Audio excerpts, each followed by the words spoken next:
김건희 여사의 지난달 마포대교 도보 순찰 당시 경찰이 퇴근 시간에 교통을 통제한 정황이 밝혀졌다.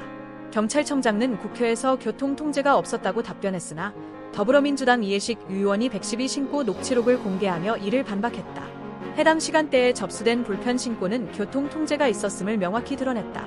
김 여사의 순찰은 명품 가방 수수 의혹에 대한 검찰 무혐의 권고 직후 이뤄졌으며 퇴근 시간대 국민의 불편은 전혀 고려되지 않았다. 사진으로도 당시 마포대교 위에는 차량이 없는 상태였다.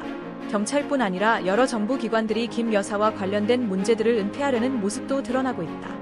감사원은 대통령 관저 이전 공사 관련 감사에서 여러 불법을 밝혔으나 김 여사 관련 사항은 조사하지 않았고 검찰 역시 도이치모터스 주가 조작 사건에서 김 여사를 기소하지 않았다.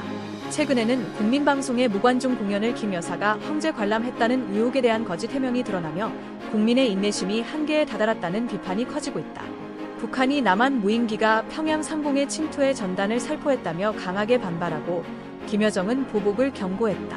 북한이 군사적 위협을 일삼는 것은 새로운 일이 아니며 우리 군은 철저히 대비해야 한다.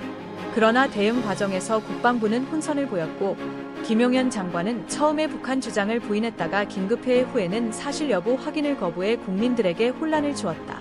정확한 사실을 밝히지 않고 의혹만 커지게 한 점이 문제로 지적된다. 또한 신원식 국가안보실장이 북한을 자극하는 발언을 한 것도 적절치 않았다. 북한의 도발에 맞대응하는 것은 바람직하지 않으며 우리 정부는 상황을 악화시키지 않도록 신중하게 관리할 필요가 있다.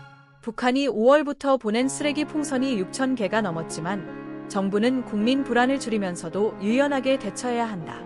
한동훈 국민의힘 대표가 부산 금정구청장 보궐선거 유세에서 김건희 여사에 대한 국민의 우려를 해소하기 위해 대통령실 인적쇄신이 필요하다고 언급했다.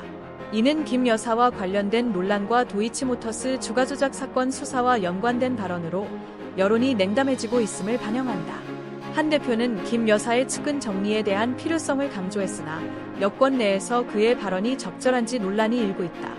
그는 김 여사의 문제를 두고 대통령과 차별화하는 발언을 했지만 실질적인 행동은 이어지지 않았다. 최근 보궐선거를 의식한 발언이라는 분석도 나오고 있으며 부산에서 야당에 패할 경우 리더십의 치명타가 될 수 있다. 그러나 여권 내에서는 그가 분열을 초래하고 있다는 불만도 존재한다. 국정 운영에 공동 책임을 느낀다면 김 여사 문제 해결을 강력히 추진해야 한다는 목소리가 높아지고 있다.